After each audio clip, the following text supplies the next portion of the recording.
Então vamos falar um pouquinho, pessoal, do nosso estudo de casos que a gente fez.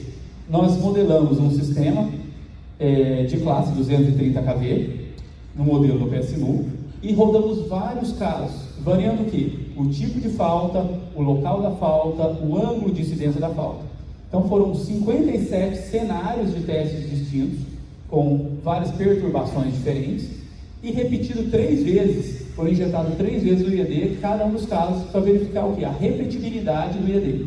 Então cada caso foi repetido 3 vezes, e nós fizemos esses testes utilizando 3 IEDs comerciais diferentes, que já possuem a tecnologia de ondas viajantes. Aqui um pouquinho do nosso esquema, a gente tem a onda, aqui nós temos a linha dependente da frequência modelada, modelamento dos juntores dos dois lados, modelamento do TC, do TP, linhas adjacentes dos dois lados, inclusive, o que é muito importante, o modelo da capacitância de barramento, que ela é essencial para que sejam reproduzidos os transientes provenientes do transitório e as formas de onda do TW. Sem as capacitâncias de barramento aqui, você não consegue reproduzir o que acontece na prática. Então isso é muito importante que seja modelado com essas capacitâncias. Depois aqui um cenário, um exemplo daqueles 57 testes, cenários diferentes que a gente usou. Nós temos aqui uma falta à terra, com 35%, foi uma linha de 100 km, então a 35 km, com um ângulo de incidência de 30 graus. Aqui a gente tem então, ó, em cima as nossas tensões, aqui embaixo as nossas correntes. E com a ajuda de um zoom, vamos verificar aqui um zoom para enxergar com mais perto. Então aqui, ó, nós temos aqui todas as variações e mudanças provenientes das reflexões aqui embaixo. Nós temos ainda com os detalhes das correntes, das formas de onda, das ondas viajantes e suas reflexões. Aqui no diagrama de Miller-Lattice, esse mesmo caso, então colocando os cursores nos locais adequados, identificando os picos, ele já calcula do lado esquerdo aqui a nossa condição. Então ele já localizou que foi a 35 km do lado A e 65 km do lado B. Ele já configura aqui, você consegue utilizar inclusive as condições de derivada e filtro para localizar esses picos.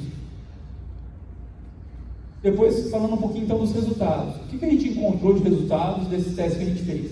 Esse aqui é uma primeira tabela que eu gostaria de abordar com vocês. Então nós temos aqui, ó, no nosso eixo X, o local da falta em percentual, foram feitos testes de 5% a 95%, variando de 5% em 5%, e cada cor representa um IED diferente. A gente tem o azul IEDA, o vermelho IEDB e em verde IEDC. Cada um deles resultados, e pelo que você pode ver aqui, foram resultados bons, numa linha de 100 km. Esse foi uma maior diferença, maior erro, que foi entre 350 e 400 metros. Então, a grande maioria dos resultados, você pode ver aqui que ficaram ali abaixo aqui dessa linha, mais ou menos de 200 e poucos metros, numa linha de 100 km, num teste de fase terra. Foi agora testado uma outra condição, que é o teste bifásico terra. Nessa condição bifásico terra, também de vários fabricantes dos IEDs, a gente tem aqui os locais de falta, aqui o erro, a gente teve todos os erros nesse caso de 150 metros para baixo, numa linha de 100 km. Então a gente está falando que de 0,15% de erro, que é um erro muito, muito, muito baixo.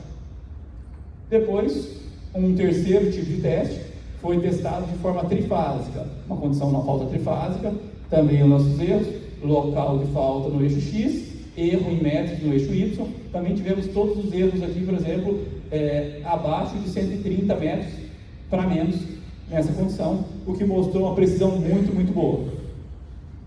Depois, uma outra característica que a gente levantou, que foi interessante, é a comparação do método de localização de falta por impedância comparada com ondas viajantes. Então, esse gráfico aqui ilustra bem para a gente, porque a gente tem no meio do gráfico, a 50%, praticamente a mesma coisa, ou seja, um erro bem pequeno aqui abaixo de 100 metros, por exemplo, quando tivemos em 100%. Porém, quanto mais perto de cada um dos terminais, a gente vê que esse erro vai aumentando. Então, perto do terminal, a gente teve erros aí de 1,4 km, perto disso, 1,2 km, e por impedância que está em roxo, quando está no meio da linha, a precisão chega a ser ali bem próxima, por exemplo, do TW. Porém, quando você vai aproximando dos terminais, isso vai aumentando o erro. Então, em termos de conclusões aí, para a gente poder falar depois e responder umas perguntas, nós temos o quê? Que desses 513 cenários de testes que foram injetados, contingências e IEDs diferentes, a maioria deles ficou abaixo de 0,15%, o que foi uma localização de falta muito boa, muito preciso. Então a gente verificou que o TW trabalhou na ordem de metros, enquanto a localização por impedância chega a dar na ordem de quilômetros. A gente mostrou a importância de testar os IEDs em condições próximas à realidade, o mais próximo possível do real. E o PSBook mostrou uma ferramenta confiável em cima dos modelos que ele já possui, para ter condição de reproduzir formas de onda realísticas, através do CTW1, que a gente consegue trabalhar com uma ferramenta poderosa, que ela reproduz em megahertz, em alta frequência, conteúdo harmônico já em nível secundário. Então você não tem que injetar um sinal, digamos, de baixo nível, você já injeta direto na entrada do IED sob teste. Muito obrigado, pessoal, pela atenção, fica à disposição de todos.